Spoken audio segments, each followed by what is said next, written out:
Welcome to Let's Talk Games, another podcast from these three beautiful boys. I got the man in the middle, Uncle Chunts. Hi. And I've got the traveller over there, Jamie. You doing any travelling this week? No, just like up and down my own stairs, really. So not too exciting this week. Chunt, you're very quiet, mate. I am. Yeah. It's because he's normally got such a booming voice. I haven't changed a thing on my You've setup. gone very silent. What you done to your games, mate? Why you get that sorted out, Chunt? I might start with our first topic as we normally do, which is what we've been playing. Mine's a pretty basic. I've been playing Just Madden this week. Trying out a couple more of the franchise modes, really, and trying to play this online league with my brother. Today we actually finally got a chance to play each other, and it was shocking. So shit. It was, I know a lot of people watching this might not be into American football, but a lot of American football is about timing. So, if someone's running up for 3 paces, you want to time your throw to throw as soon as they're turning. And when we were playing each other, we constantly had disconnecting from network, and then it would come back. And as soon as you put an button input, it would be 2.5 seconds before the action actually occurred. So it just made things so crap. So I don't think we're actually going to be playing each other in these leagues anymore because it's no fun doing it that way. Anyway, but that's been it for me. So I'll go to the traveller. Jamie, how have you been this week? What have you been playing? Good question. FIFA, nothing else. That's why I asked it. That's quite literally it. But nothing. Nothing else again. Boring week for me. So I'll give it straight to you, Chunt. Yeah, well, more of the same. I've just been playing ukulele and watching Vikings. That's literally all I've been doing this week. Yep. So have you finished ukulele? How big's that game? You need to actually finish the game, you need 100 of these pagey things, and there's 145 of them. And there's 5 worlds that you can go to inside these big books. Makes total sense. And I'm only up to the 2nd book, and I've got 25 pages. So if anyone's played Banjo-Kazooie, it's the same game, basically. Like, everything's just been replaced by different looking objects and characters. So if you've played Banjo-Kazooie, you understand the premise of ukulele. It's made by the same team, for God's sakes. The same people that left Rare came back and kickstarted this game. And it's really, really good. I'm really enjoying it. It's better than I thought it was going to be. And it's not hard. Like, it's not difficult. It's not asking too much of me. It's just fun, colorful, cheery. I'm enjoying it. And then I go full on serious mode watching Vikings at night. So it's pretty good. Is it making you excited for Valhalla? 100% yes. Yep. When they released that trailer for the DLC plan, rollout, whatever, roadmap, I was like, I already see stuff that's in the show. Like the locations where they go and stuff. I'm like, oh God, give it to me now. Yeah, can't wait. That's something that AC does really, really well. I thought that playing Odyssey, like the 1-to-1 scale. Obviously, it's not exact, but you do get that feeling. It's like, I recognise that monument. That's a place. Like, imagine how this would feel. Like they've nailed that really well. So yeah, the Viking one should be and the UK should just be quite cool. On the whole invasion piece. So I think you'll enjoy it. Yes. It's weird how that stuff happens because I've been watching Deadwood this week, and then I've just been thinking about Red Dead, and I mentioned you guys during the week. I'm like, maybe when the next gen comes, I'll just jump online and just see what Red Dead's like online and stuff like that, because I've just been going through Deadwood. Yeah, and they're doing like a Halloween thing at the minute that's supposed to have like an undead nightmare feel or something. I saw that the other day. Yeah, because of all the Halloween stuff. But we'll move along. So a little bit, there hasn't been a lot of news this week, and not a lot that we can passionately talk on. But we did see some news today come out. There was the first official image released from Tom Holland on the set of Uncharted, the Uncharted movie, and he looks very much like Nathan Drake in that photo. Obviously, doesn't have any movement. But there was also a tweet out from Nolan North, which is of them two on the beach or something in Spain, sharing a nice little look. The cool thing about what Nolan North is wearing a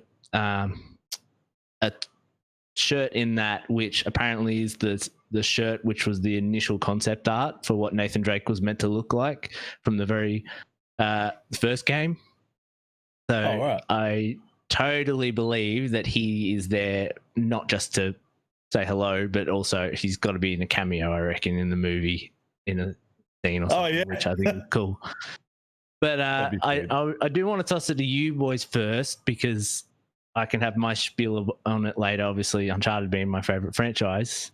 But man in the middle, Uncle Chan, I will start with you. As someone, I don't think you've played an Uncharted movie before. How, from the outside, does this look to you? Does it bring you any excitement? Are you just level? What's your thoughts? Yeah, well, I don't have any hat in the race on this. So when I used to live with a housemate of mine years back when they had Uncharted 1 and 2 out, I watched him play through that, and it was like just watching a movie, so I understand why people enjoy it, and the appeal behind it, and Nolan North's Nathan Drake, it's just so fitting. Like, there's something about that character that is just very right. Like, they got the right person for the right job, and it's thoroughly enjoyable. So I can see why the movie's been made, and it's just the frustration of watching this movie constantly getting passed around by studios and actors and whatnot, and it's finally coming to be, which is good. And I think Tom Holland, he's like one of us. Like, he's a nerd, he's a bit of a geek, and I'm sure he understands what this game is as well. And he'd be, happy as can be to have landed this role. Good on him, man. Like, I've yet to see him have the same kind of swagger that Nathan Drake has. You see a bit of it in his interviews, like as a normal human being, not playing Peter Parker, a high school student. So I think he'll be good in it. And I'm willing to be surprised, to be honest. I haven't actually looked at much of the feedback or responses that people have had online. I haven't seen any of it yet. So I'm hoping it's positive. That's all I've got to say about it, really. Jamie, what are your thoughts on video game movies, and can this be a good one? Whether it's a good one or not is up for debate. I mean, the people attached to it, like, finally, now it's come out of development hell, are pretty solid people. Tom Holland's great. He needs to shake the just Spider-Man image a little bit. And I don't know if this is the movie to do it. Video game movies typically don't perform well. And I don't envisage this being any different. I've played the first hour of Uncharted 1 and a little bit of Uncharted 4 with you, Dan.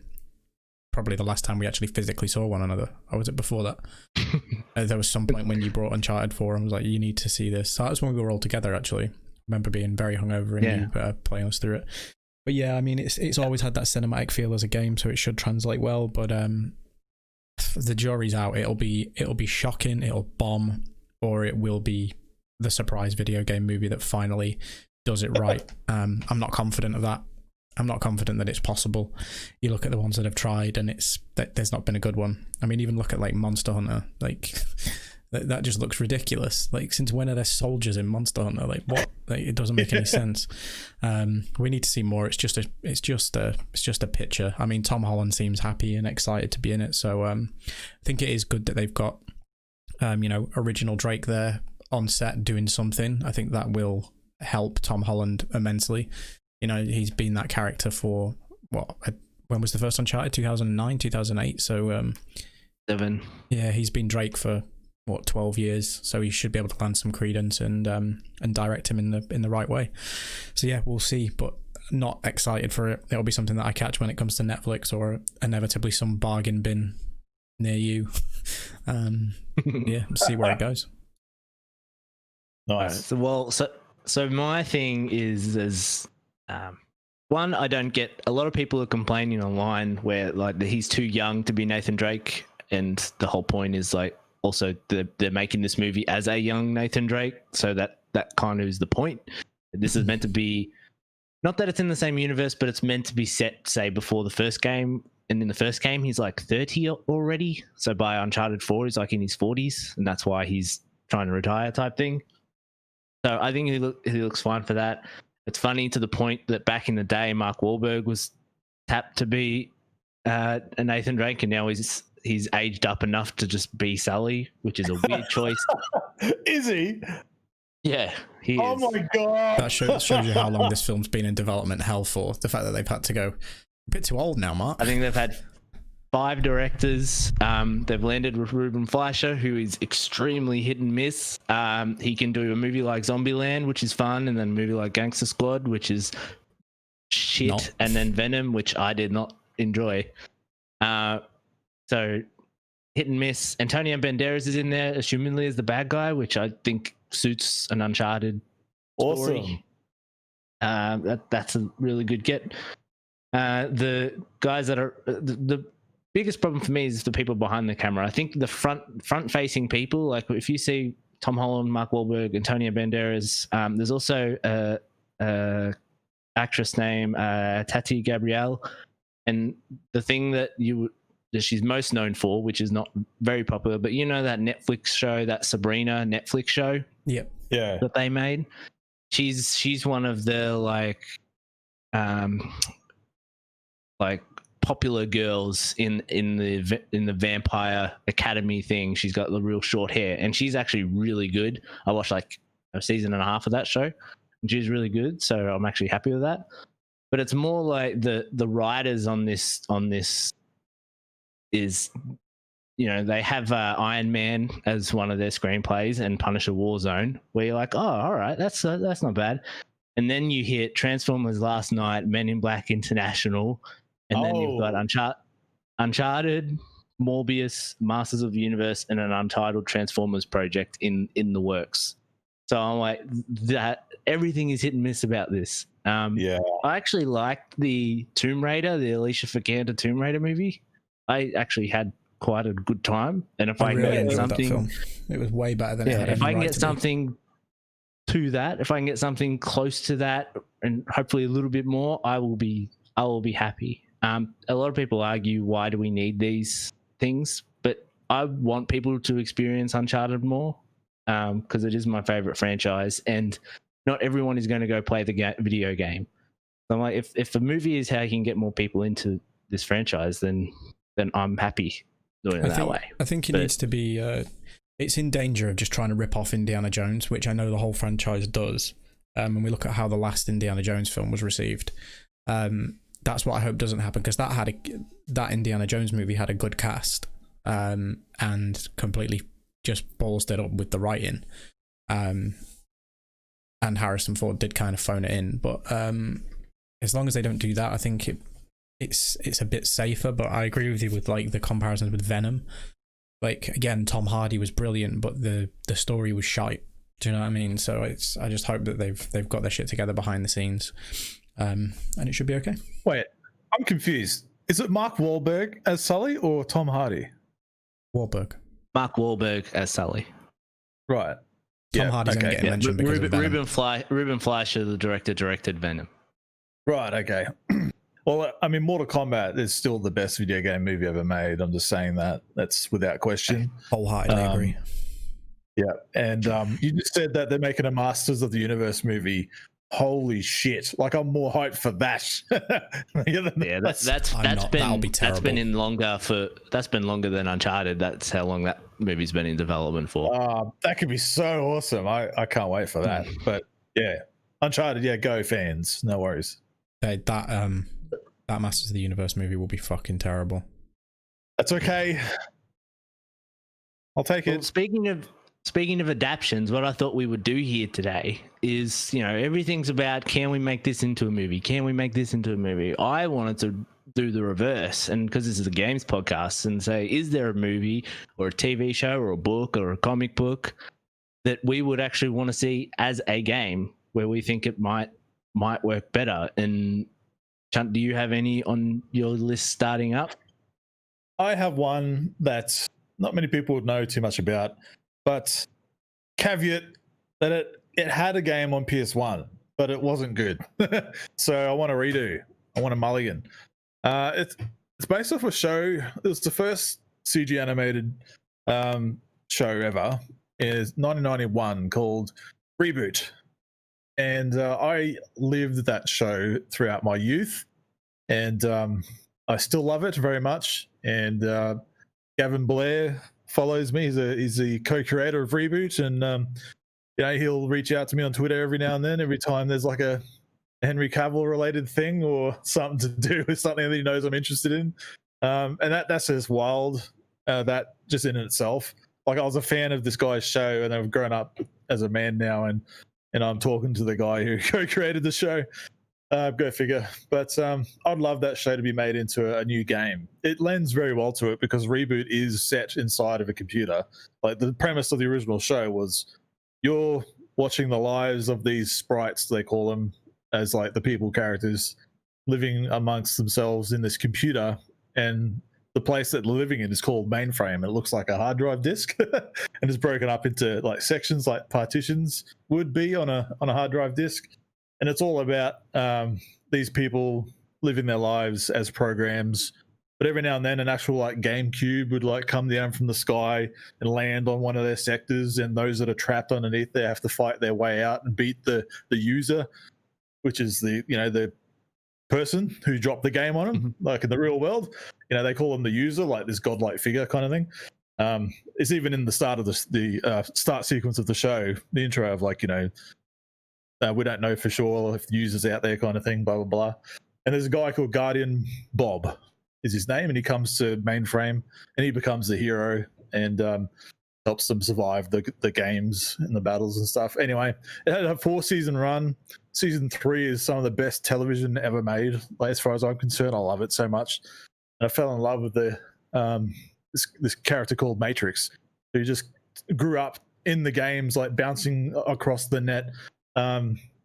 With like he'll leave a system with the game and then land on another one, hoping that he'll return home someday. So you got this concept of you playing all these different games, like game modes essentially, and you have to beat the user across online, visiting new systems. And I think there's a lot in there that could be made into something epic today. Like I don't know if you've got this whole world now about online only games and massive multiplayer experiences, and I think it could be remade to suit today. Netflix actually did a remake of the show and a pseudo sequel to it, and it was absolute trash. It just totally lost everything to do with what the show is. The show was all self-contained in its own world, but this one, they started off with humans in high school, like in the real world, and then they would jump into this system to fight the villain and stuff. It was like totally backwards on itself, and it was trash, and it got absolutely destroyed online. And I don't think we'll be seeing that again. But yeah, that's one thing. I want people, you say you want people to know more about Uncharted, but I think Reboot is one of those special shows to follow on what you're saying there. Is like, I want people to know more about it because it's so imaginative about, like, we take for granted all these computers that we work on now. And these characters are from the 90s where, dot matrix was a character, it's such an ancient term now, and the .com of a system and, all that kind of stuff. And I love it. And the web, like when they leave their system and they go into the web, it's like this nebulous space zone. We've got these creatures that they have to, space whales and shit. It's just fucking insane. And you've got like search engines as characters that are surfing out there and stuff. You gotta watch it. I just want to watch it again. Just talking about it now, like, fuck, it's so good. But yeah, that's one I would really, really love to see a new game just done well, like just done as it should be, like a continuation of the show. If it's not going to be done on TV, do it on a game. I'd really love to see that. But yeah, I could carry on about it, and I hope more people, whoever watches this, so maybe people out there know about that show, and let us know. I'm keen to know if you've heard of Reboot. Love it. But yeah, I'll stop there because I could take over. Just keep going on about it. So pass it on. There's other people here.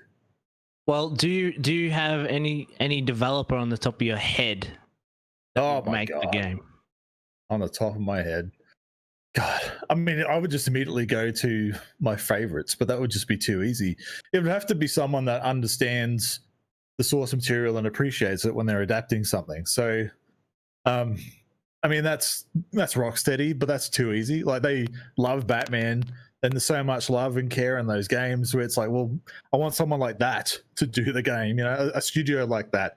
Or the Coalition would be interesting because they just live and breathe Gears, and it's like so awesome, and there's so much love and care into it. But yeah, I couldn't really give you a solid answer because it could just be this random studio Yeah, you gave some answers.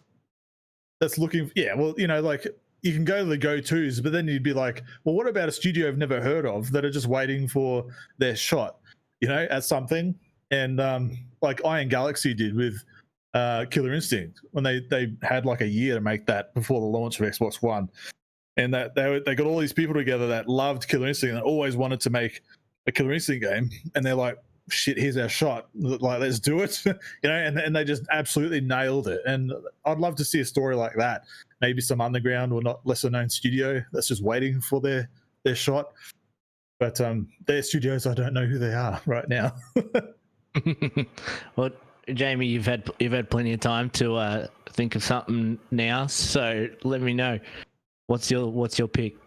You see, I instantly went Mr. Robot, and then I remembered just because they had like a mobile game where you were dealing with hackers and stuff, and that was done by Telltale, if I remember correctly.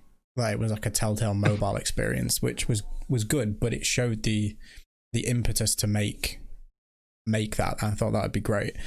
But then I remember my one from way back when, and I think we've maybe discussed this before, but imagine if The Girl with the Dragon Tattoo got to be a video game. Like, that's... Oh, shit. That's the remake with the American version, the original American version, not this Spider's Web version, the one that had Daniel Craig et al. In it. It was David Fincher movie. The Fincher one, yeah. It was by far, it still is one of my favorite movies of all time. I think the pacing was perfect. Like, Fincher's great, we know that. Pacing was perfect. Daniel Craig was brilliant. Everybody was like, oh, he doesn't look like Blomqvist, but he was. I think it's the best performance I've ever seen him put in a movie. And Rooney Mara was just the embodiment of Lisbeth, and it's like the film was so good, but the premise and the way that the story moves forward and that kind of element of surprise, the journey that it takes you on, like, I thought, as somebody that didn't really pay much attention to the narrative or the Swedish versions beforehand, I watched them after, but I had no idea kind of the way that the story was going and the way it pulls and moves you around. It was really unpredictable, and if they could capture that with that character and just make something dark and gritty and set that in a video game world where you're trying to uncover a similar mystery, I'm sold now. Like, someone needs to make it. And I think they're both kind of similar, because I think Mr. Robot would work similarly. Like, it is, again, it's very, taking down something that needs taken down, but maybe not going about it a legal way and doing it in quite a dark and gritty atmosphere with really well written characters. So yeah, they're the ones that I could think of. Be interested to see which one of the two you guys would think would work better, but I'm leaning more on The Girl with the Dragon Tattoo. Female protagonist as well. It's dark, gritty. She owns her sexuality, she owns her hacking ability, she's not afraid to use a gun. Like, she will literally shove steel things up her fat men's asses. Like, it's a thing. So who's developing it? Yeah, based on that type of narrative, Rockstar. Think the Red Dead. I thought you were going to go probably. them or CD Projekt Red or something. That's totally something they would. Yeah, CD Projekt maybe. And again, being over that. I know they're not in Sweden, but that kind of part of the world where that story and that the books did really, really well before they got kind of the Hollywood treatment. But yeah, I'd say Rockstar, maybe just because they can do dark and gritty and they're not scared to. And I think it'd be something very, very different for them to do at the same time. I wouldn't want it to be open world though. Do you know what I mean? Like an open world CD project. I'd want it to follow a narrative. So then you think, who does the best story driven stuff? And do you know what? If they could get it down, the guys that made Life is Strange. Don't nod. Oh yeah. Don't Nod. Yeah. I think if you make it a bit lower budget and you keep the atmosphere, yeah, Don't Nod, or make up a studio made of the people that did The Wolf Among Us. That tonally is very, very similar to what I'd expect. But yeah, Don't Nod would be a shout. Cool stuff. Well, so my pick, I tried to go real out of the box here, boys, and this might be the only book series I've ever read in my life. It is called Del Toro Quest. Never heard of it. Del Toro Quest was written by an Australian novelist. I read it when I was in primary school, I think. Anyway, the adventures that Del Toro Quest goes on, it follows the adventures of 3 companions as they journey across a fictitious land of Del Toro, endeavoring to recover 7 gems stolen from the magical belt of Del Toro to defeat the allies of the evil Shadow Lord. So it's typical fantasy stuff, but the way that those books are... What was that? I love it. The way that the books are written, like every in the first series, it's like basically one book is going to retrieve 1 gem, and then there are 8 books in total. So at the end, it's about you've got all the gems, and then you go up against the Shadow Lord, blah blah blah. So it's typical fantasy stuff. And I've always wanted it to be adapted into something. I think it was actually adapted into an anime in Japan in 2007 or something. But the book sold 15 million copies or something. And what I just think it's set up purely as a typical fantasy RPG, go out quest, doing quests, things like that. And you have these 3 different companions. The main character, I think name is Leaf. I think his name is Leaf, and then you have Barda and Jasmine, and she talks to birds and stuff like that. So it's really something I would want to see. And in terms of someone I would want to take it over, I'm thinking of a lot of these times these developers that are making these big fantasy tend to jump between 2. So whether you have something like CD Projekt Red that are going from Witcher fantasy to cyberpunk, or you have BioWare that goes from Mass Effect to what's the name of the franchise fantasy one people love? Anthem. No, oh my god, it's on tip of my tongue. Someone BioWare. Dragon Age. Thank you.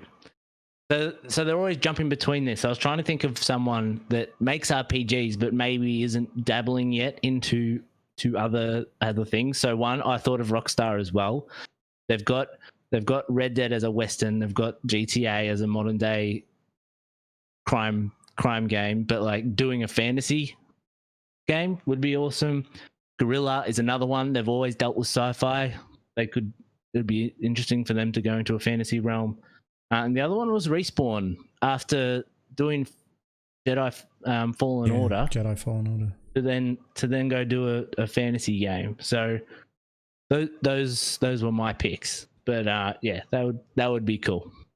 Nice. I love that fantasy shit. The mystical 7 gems, and the hero must see a shout. I love that kind of shit. So fucking good. Yeah, it's pretty basic, and that's why I think it'd be good for a game. All right, so to finish off, we haven't got long left, but what I think we'd talk about is in August we did a little predictions, which I think you two both forgot about. Yep. Yeah. But we did some predictions on next gen, and I figured we'd go through and see how we went. So the first one we had is who will announce price and pre-orders first. So obviously Xbox did in this scenario, even if it was slightly leaked beforehand. But Jamie had Xbox, Chunt had Sony, and I had Xbox. So we both got that. We all thought it was going to be in August, which did not happen. Wow, we had to wait till September for that. But the next one was what will be the name of the Lockhart console, as we were referring to it back then. Jamie's had just Xbox because Series S and Series X would be too confusing, as he put it. And Chun had Xbox as well, and I called it the Xbox Series S. So Well, la-di-da. Any comments so far, boys? Yeah, me and Chum are just better at marketing than Xbox are. Oh man, I'm confused. So, like, what does it count? The leak date of the Xbox or Sony's actual official presentation with the date on it? Well, it was whoever announced the price and the pre-orders first. So Xbox came out and said, this is how much the consoles are going to be, and you're going to be able to pre-order them on this date. And then Sony came out later with the showcase that had that info. I suppose so, because they were just like, oh, okay, cat's out of the bag, let's make it official. Bam. That's I remember. Yeah. All right. So next we had when will the Lockhart console release? So Jamie had the 20th of November. Chun had between the 17th and the 21st. And I had October to November next year. So I was way wrong. But I think we got to get it to Chun for being closest on that one. Yeah, boy. Yeah, I'll take anything I can get. It's fairly close, isn't it? So next we have, when will the Series X console release? You guys had the same date, and I had it as the 20th of November. So I think Chunk gets another one on that one. Yes. Next, when will the PlayStation 5 console release? Jamie had the 7th. Chun had the late last week in October, and I had the 6th. So Jamie pulls out a victory there. Nice. So we're all even so far. And then we're halfway through. What price do you think the Series X console will cost? You guys remember how much we went with this? I think it was like 600 or something, or 550. So we went off American pricing. So you guys thought the Series X would cost $399. What was your prediction? And I predicted it would be $499. Got that one. Ah. And then what price would the PlayStation 5 digital edition cost? You boys both went $399. Yeah, we all went $399. So everyone gets a point. Yay. Participation awards. And then we went price for the PlayStation 5 disc edition, and we all went $499. We all got one there. We are just knocking these out. Then how much for the Series X console at launch? Jamie, you had $249. Hunt had $250, and I had $299. Got another one there. The Series S, the white one. Yeah, for Series S, yeah. All right. Then we got how many free months of Game Pass will be bundled in for the Series X and Lockhart. Jamie said 6, Chunt said 2, I said 3, and I don't think we've none of us heard anything because it's 0 Yeah, about it. they're not including anything of it like that in the box. So I mean, win. There'll be a 14-day free trial or a 7-day trial in the box or something, but it's not. Yeah, it's not something that they're bragging about. And then same question about PlayStation Plus. Jamie had 0, Chun had 1, and I had 3. So I think Jamie gets that point. Because there's nothing in the PlayStation box except to screw to stand to your stand. So there is one more question remaining, which is, what will be the highest selling game for the month of November? And when we made these decisions, there are a lot of games that have now moved.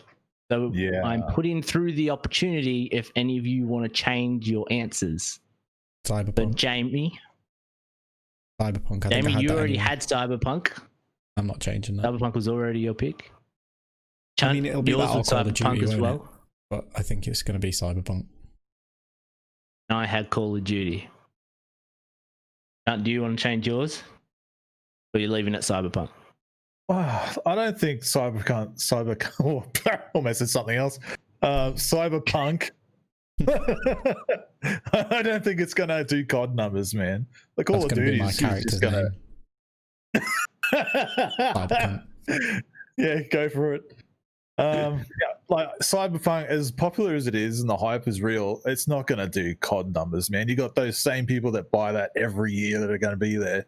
You know, it'd be like 30 million or 20 million day one kind of units. What's its launch date? What's Call of Duty's launch date?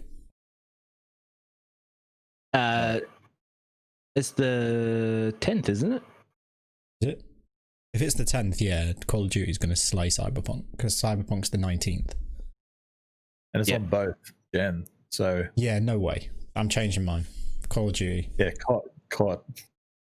There's too much of a gap. No one thinks Assassin's Creed because that got moved up. Yeah, no way. There's no way Assassins outsells Call of Duty. No. The only thing that would have come close would be Cyberpunk, and I think that's on the basis that the hype around it and the fact that it's coming out on everything, or it's playable on everything. But yeah, Call of Duty. All right, and that's it. That's all we got. So right now, I'm on 6, Jamie's on 5, and Chunt's on 4. So fuck off, really? Yeah. I demand a recount, motherfucker. You're bad at predicting the future. Oh, I'll just stay in my reality as I've been saying all last couple of weeks. But no, I think in the future we should do some more prediction things. Probably not a full year because we will absolutely forget by something that is at the end of the year. Maybe like every quarter or something, we'll have some predictions of what's going to happen. But that's time for us, boys. Time to go back and continue watching our shows and hopefully play some games. And Chunt, thanks for joining this evening. Yeah, no worries. Anytime, man. And the Traveller, thank you for fitting us in again to your busy schedule. Yeah, this is chaos doing it this way around, but it's better than you boys getting out of bed at like 5 a.m. in the morning on a Saturday, which I'd never do for you guys. Like, no offense, but I just never would. Oh, now we know the truth is out. Fuck this guy. There's nothing on planet Earth other than my child that is getting me out of bed that early in the morning on Saturday. Maybe he should be on the podcast. You maybe have more energy about him than I do. Like it's been one of them burnout kind of weeks, man. And I've got a busy weekend to look forward to, creating my new home cinema. All your new toys. Yeah, man. Get excited. And pictures. I will send pictures. I'll do it before and after. I need to figure out how to disassemble sofas first. Any help there, guys? Have you ever disassembled a sofa? Yep, mine. Yeah, use a screwdriver. Normally helps. Right, well, I might have to just like Skype one of you and go help, because I've looked at how these things come apart and I cannot figure it out. Like there's a flap on the bottom that you have to do a little zip, and as you pull that zip round, you can see like wooden frame. But past that, I'm like, the fuck? What am I supposed to do here? It's a couch. Why the hell are they making it so difficult?